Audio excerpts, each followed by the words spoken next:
Hello students. In the previous lecture we have started the concept and that is law of demand. Law of demand हमने start किया था जिसमें हमने law of demand के कुछ topics हमने cover किए थे. लॉ ऑफ डिमांड का हमने स्टेटमेंट देखा था और ये स्टेटमेंट हमने क्या देखा था. It is inverse and indirect relationship between price and quantity demanded. Price और क्वांटिटी डिमांडेड का जो इनवर्स और इनडायरेक्ट रिलेशनशिप है उसी को हम कहते हैं लॉ ऑफ डिमांड. और इसका मतलब क्या कि when price increases quantity demanded decreases या when price decreases quantity demanded increases. बाद में हमने एक एग्जांपल से उसका एक्सप्लेनेशन देखा. उसके बाद में हमने एजम्पशंस देखे कि कंज्यूमर की income, taste, fashion habit, population size, government की पॉलिसी, एडवर्टाइजमेंट पॉलिसी, ये सब जो पॉइंट्स है, ये सब जो एलिमेंट्स है वो क्या रहेंगे, कांस्टेंट रहेंगे और तभी लॉ ऑफ डिमांड वहाँ पर एप्लीकेबल रहेगा. Now we will see the last topic of law of demand and that is exceptions of law of demand. law of demand के exception मतलब अपवाद. अपवाद का मतलब क्या है कि जहां पर लॉ का स्टेटमेंट एप्लीकेबल नहीं होता या जहां पर किसी लॉ का जहां पर उल्टा बिहेवियर होता है, अपोजिट हो रहा है, ऐसा आपको ऑब्जर्व दिख रहा है, तो अब उसको कहते हैं एक्सेप्शन. जैसे फॉर एग्जांपल यहां पर हमको लॉ ऑफ डिमांड के एक्सेप्शन पढ़ रहे हैं तो यहाँ पर लॉ ऑफ डिमांड का स्टेटमेंट क्या है कि when price increases quantity demanded decreases. तो या when price decreases quantity demanded increases. ये बिहेवियर जहाँ पर नहीं आपको दिखने को मिल रहा है, इसका उल्टा जहाँ पर ऑब्जर्व आप करेंगे उस कंडीशंस को हम क्या कहेंगे, एक्सेप्शंस टू द लॉ. अब यहाँ पर एक्सेप्शन में सबसे पहले एक्सेप्शन देख लेंगे, जिफन्स गुड्स. अब सर रॉबर्ट जिफन्स नाम के व्यक्ति ने ऑब्जर्व किया, उन्होंने ऑब्जर्व किया कि एक फैक्ट्री में कुछ गरीब वर्कर्स काम कर रहे थे और वो गरीब वर्कर जब काम कर रहे थे तो दिन भर काम करने के बाद उन्हें जो मजदूरी मिलती थी वो मजदूरी के जो पैसे हैं वो खाने पे खर्च करते थे. और खाने पे खर्च करने के बाद उसने ऑब्जर्व किया कि जब ब्रेड और मीट, अब वो उन्होंने ऑब्जर्व किया कि एक एग्जांपल यहाँ पे समझने के लिए मैंने लिया है कि उनको 100 रुपये हाथ में मिलते थे. 100 रुपये मिलने के बाद उसमें से वो 30 रुपये का ब्रेड खाते थे, ठीक है, और 70 रुपये का मीट मतलब मांस खाते थे. ऐसा मिला के 100 रुपये वो कंज्यूम करते थे.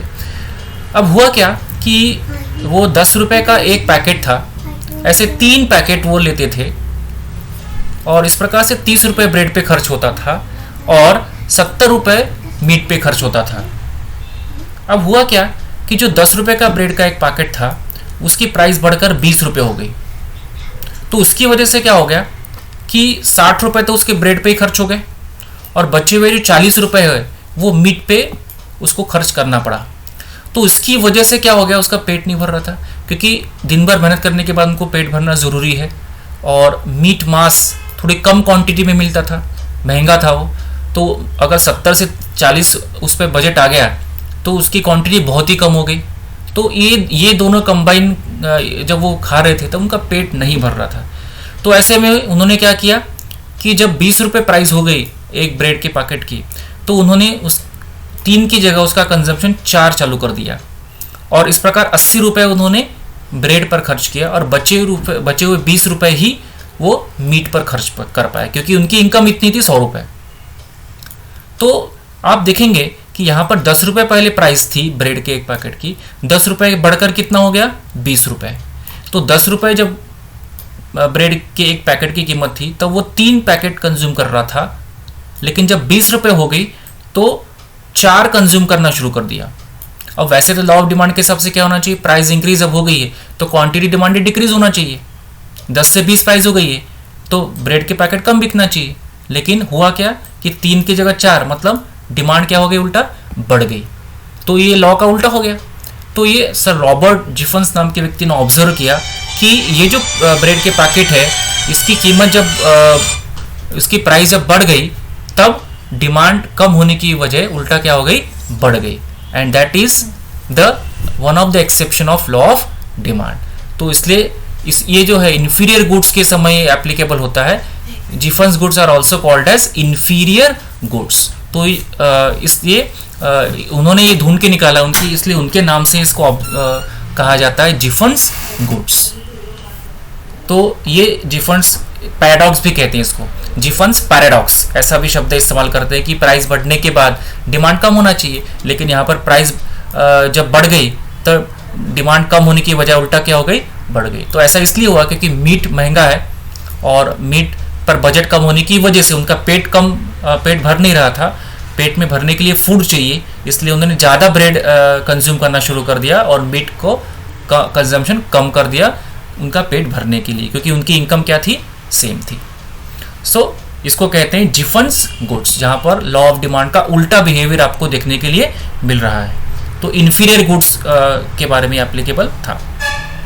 और दूसरा एक्सेप्शन हम देखेंगे प्रेस्टिजियस गुड्स, मतलब जो गुड्स स्टेटस के लिए खरीदे जाते हैं, जो बहुत महंगे होते हैं, जो हाई क्लास, जो रिच कम्युनिटी खरीदते हैं एक समाज में एक स्टेटस दिखाने के लिए, तो उसको कहते हैं प्रेस्टिजियस गुड्स या स्टेटस गुड्स। इसको वेबलन गुड्स भी कहते हैं, क्योंकि वेबलम नाम के इकोनॉमिस्ट ने इसको ढूंढ के निकाला कि ये लॉ ऑफ डिमांड को एक एक्सेप्शन है। तो जो प्रेस्टिजियस गुड्स होती है, महंगी कारें, महंगी ज्वेलरी, महंगे एंटिक पीसेस वगैरह, तो एंटिक पीसेस की प्राइस जितनी बढ़ते, जैसे ज्वेलरी है, महंगी कारें, इनकी प्राइस जितनी बढ़ेगी उतना वहाँ पर लॉ ऑफ डिमांड एप्लीकेबल नहीं होता, क्योंकि वो खरीदने वाले जो लोग होते हैं वो अलग होते हैं। अगर कोई 5 करोड़ की कार खरीद रहा है और वही 5 करोड़ की कार किसी वजह से फॉर एग्जांपल 7 करोड़ की हो गई, तो उसकी डिमांड पे ज़्यादा कुछ फ़र्क नहीं पड़ेगा, क्योंकि जो व्यक्ति 5 करोड़ की खरीद सकता है वो 7 करोड़ की भी खरीद सकता है। उल्टा उसको ज़्यादा एक सोशल उसका स्टेटस बढ़ेगा उसका, तो ये सोच के ज़्यादा वो 7 लाख के होने के बावजूद भी उसकी डिमांड पे फ़र्क नहीं पड़ता है, क्योंकि ये जो गुड्स होती है ये हम जो व्यक्ति है वो कंजम्पशन से कम, कंजम्पशन के लिए कम और स्टेटस सिंबल के लिए ज़्यादा, प्रेस्टीज के लिए ज़्यादा खरीदते हैं। तो this is also one of the exception of law of demand. Then scarcity, scarcity मतलब कमतरता। अगर मार्केट में कोई चीज़ कम है, किसी चीज़ की कमी हो गई, तो वहाँ पर भी लॉ ऑफ डिमांड एप्लीकेबल नहीं होता। जैसे फॉर एग्जांपल कोई चीज़ कम हो गई मार्केट में, ठीक है, फॉर एग्जांपल कि अभी वेबकैम की बहुत डिमांड है, ठीक है, ऑनलाइन ट्रांजैक्शंस हो रहे हैं, ऑनलाइन टीचिंग हो रहा है, ऑनलाइन वीडियोस बन रहे हैं, तो उसकी वजह से फॉर एग्जांपल कि वेबकैम की डिमांड बढ़ गई।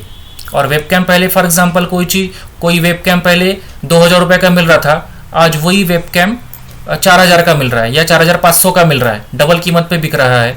लेकिन फिर भी उसकी डिमांड क्या है, ज़्यादा है, क्योंकि वो चीज़ क्या है मार्केट में आज के डेट में, स्केयरसिटी, उस चीज़ की कमी है मार्केट में। तो ऐसा कोई कमोडिटी अगर कम हो जाती है मार्केट में, तो वहाँ पर बढ़ी हुई प्राइस का डिमांड पे कोई फर्क नहीं पड़ता, मतलब ही वो लॉ को क्या है, एक्सेप्शन है, क्योंकि बढ़ी हुई प्राइस बढ़ने के बाद डिमांड अगर कम हो रही है तो ही लॉ ऑफ डिमांड एप्लीकेबल होता है, तो स्केयरसिटी में भी एप्लीकेबल नहीं होता। स्पेकुलेशन अगर मतलब मार्केट में अगर कोई अफवाह है कि पर्टिकुलर जो गुड्स है उसकी डिमांड क्या होगी, कम होने वाली है या बढ़ने वाली है, तो उसकी आज की जो डिमांड है उस पर फर्क पड़ जाता है। जैसा फॉर एग्जांपल कि कोई एक कमोडिटी है, पहले 10 रुपए की थी, आज वो चीज़ 15 रुपए की है, लेकिन ऐसी अफवाह है कि भाई उसकी वही चीज़ भविष्य में 25 रुपए की होने वाली है, ठीक है। तो आज की परिस्थिति फॉर एग्जांपल 15 रुपए की है, लोगों को पता है कि भाई ये कमोडिटी 10 रुपए की मिल रही थी, आज हमें इसके 15 रुपए देने पड़ रहे हैं, लेकिन ऐसी अफवाह है कि ये जो सेम कमोडिटी बाद में 2-3 दिन के बाद 25 रुपए की मिलने लग जाएगी, तो 15 रुपए में भी उसकी डिमांड क्या हो जाएगी, बढ़ जाएगी, क्योंकि लोग पैसे बचाना चाहते हैं कि 25 रुपए से के बजाय 15 में आज वो चीज़ मिल रही है, वो कमोडिटी मिल रही है। तो आप देखोगे एक्चुअली 10 रुपए से प्राइस बढ़कर 15 रुपए हो गई है, तो लॉ डिमांड के हिसाब से क्या होना चाहिए, प्राइस बढ़ने के बाद इसकी इस 15 रुपए के पोजीशन में डिमांड कम होना चाहिए, लेकिन हुआ क्या, डिमांड बढ़ गया। क्यों? क्योंकि अफवाह है कि ये चीज़ 25 की जाने वाली। सो इस प्रकार से अगर स्पेकुलेशन होगा कोई कमोडिटी का, तो वहाँ पर भी लॉ डिमांड एप्लीकेबल नहीं होता। इग्नोरेंस, जिसको मैनम गुड्स कहते हैं, कि इग्नोर कर रहा है या पता ही नहीं है कि पर्टिकुलर चीज़ पहले कितने की थी, आज कितने की है, तो वहाँ पर भी लॉ डिमांड एप्लीकेबल नहीं होता। इम्पल्सिव परचेस मतलब कोई कमोडिटी इतनी अट्रैक्टिव है, इतनी इनोवेटिव है और उस प्रकार की नई कोई कमोडिटी मार्केट में अवेलेबल ही नहीं है, तो बहुत सारे कंज्यूमर ऐसे होता है कि जो इस प्रकार की इम्पल्सिव परचेस करते हैं, बहुत अट्रैक्टिव है, खरीदने की इच्छा हो गई तो खरीद लेते हैं, तो वहाँ पर प्राइस नहीं देखी जाती है। तो इस प्रकार से इम्पल्सिव परचेस होगा तो वहाँ पर भी जो लॉ ऑफ डिमांड है वो एप्लीकेबल नहीं रहता। Then necessity goods, necessity goods मतलब जीवन आवश्यक चीज़ें, जितने भी जीवन आवश्यक चीज़ें होती है, डेली नेसेसिटी की चीज़ें हैं, साबुन है, टूथपेस्ट है, अनाज है, कपड़े हैं, तो यहाँ पर जो डिमांड होती है ये डिमांड पर प्राइस का ज़्यादा कुछ इम्पैक्ट नहीं होता कि प्राइस बढ़ गई तो उसके डिमांड पे बहुत ज़्यादा, अगर डेली नेसेसिटी की चीज़ें हैं तो वहाँ पर इतने कुछ फ़र्क नहीं पड़ता, तो वो भी लॉ ऑफ डिमांड को क्या हो गया, एक्सेप्शन हो गया।